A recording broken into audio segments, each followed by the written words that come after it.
Hi, everyone. Let's talk about self love, resilience, and less stress today. Um, self love has been a popular topic in media for a while. I think somewhere along the way, the meaning of it got lost or diluted a little bit. So, we started thinking of self love in terms of self indulgence, bubble baths, soul dates, buying yourselves flowers, and there is nothing wrong with any of that, of course, it should be present. But the concept of self love goes so much deeper. It is how you build a relationship with yourself, and more specifically, whether you're willing to show up for yourself consistently every single day, choosing what's actually best for you, even if it's a difficult or uncomfortable decision. That takes a lot of discipline that manifests in creating internal boundaries for yourself. What are internal boundaries? We hear about boundaries a lot these days, but almost always the conversation is about external boundaries, what we will and won't accept from the world around you, from the others. And that's absolutely necessary for so many reasons. But before we set a boundary with anyone else, we need to be able to set a boundary with ourselves. An internal boundary is basically a commitment that you make to yourself about how you will handle your own thoughts, your impulses, your emotions. It's what stops you from scrolling for another hour on the phone instead of going to sleep. It manifests when you say to yourself, I'm not going to agree with this just because I feel guilty. And it is what catches you in autopilot mode and says, is that actually what I want? Those are just some examples. Behind the ability to set internal boundaries, lies awareness.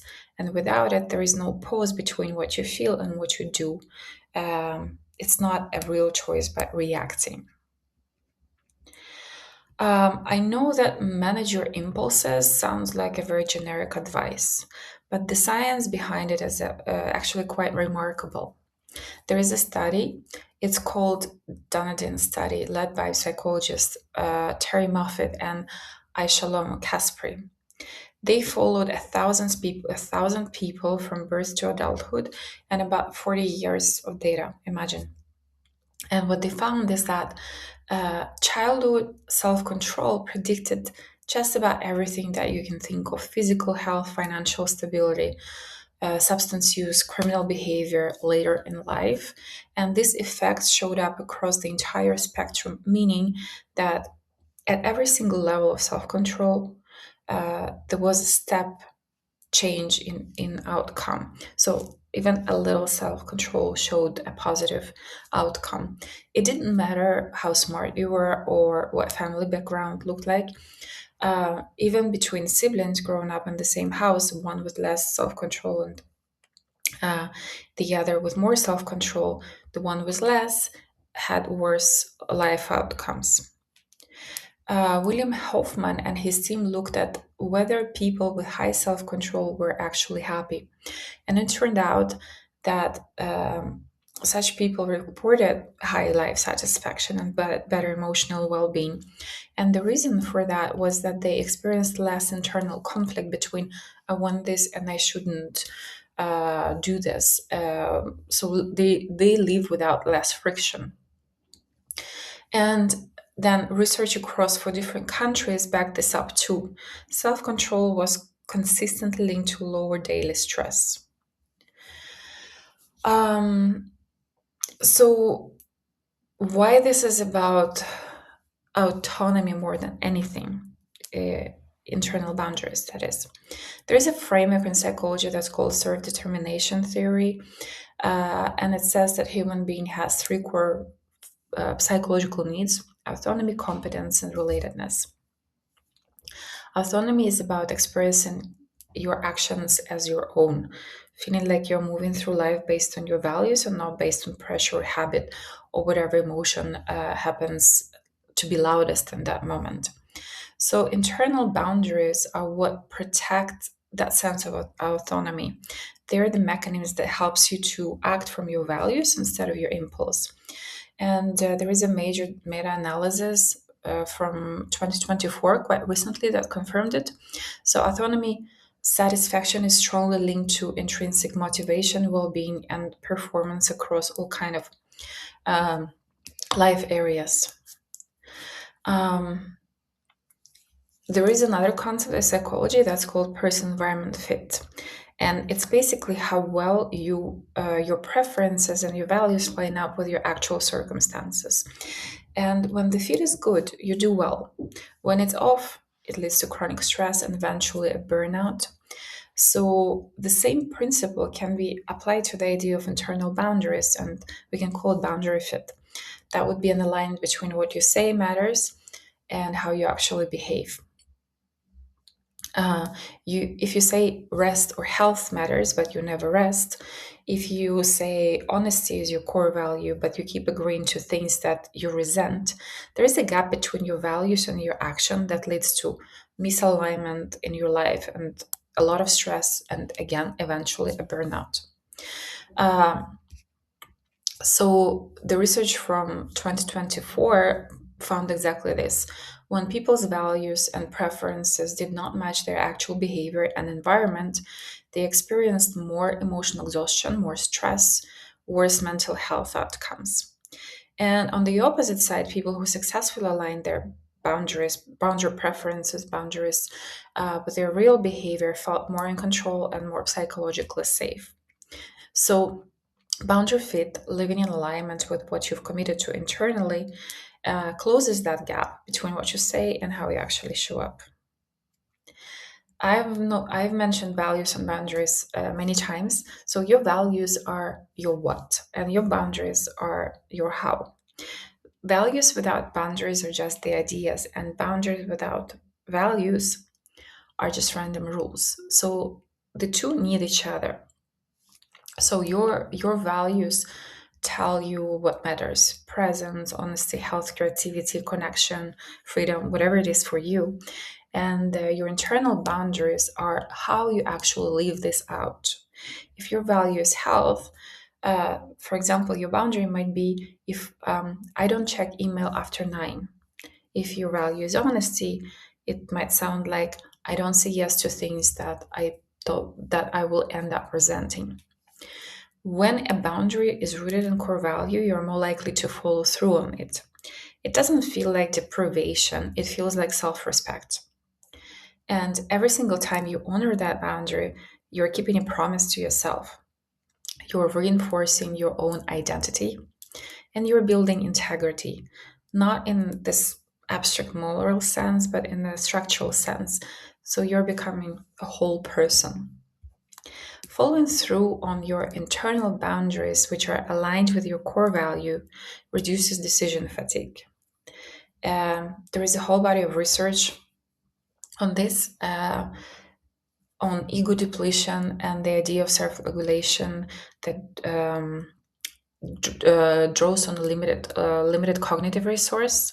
So the more decision you have to deliberate over, the harder it gets to make the good ones. But when your boundaries are clear and rooted in your values, those repeated decisions they become automatic and grounded right there in what feels right for you. And so you don't have to renegotiate and negotiate with yourself every single time. It's already doing the work, having a boundary there. There is a physiological benefit on setting the boundaries. Um, so there is a research that published in the perspective of psychological science that says that laid out an immunologic model of what happens when self-regulation breaks down. So poor self-regulation was linked to increase in systemic inflammation, which is one of the body's main drivers of a chronic stress. And it gets a bit worse. Those inflammatory processes can actually impair the very brain functions that you need for self control. So it kind of becomes a vicious circle. Poor boundaries leads to inflammation, which makes it even harder to maintain boundaries and self control. There's also research showing that motivation behind your self control matters physiologically as well. So when people regulate their behavior because it aligns with their values, not because they're pressured, they show healthier cortisol response. If I'm not mistaken, it's about 65% lower cortisol in their body. And when they consistently follow through on commitments to themselves, they reduce low grade chronic stress. The opposite of internal boundary is self abandonment. And I think that's maybe the most important part of the whole conversation that has to do with mental well being. If you don't have those internal boundaries, you will end up with um, over time. Maybe you don't realize that you don't have those boundaries, that you are abandoning yourself.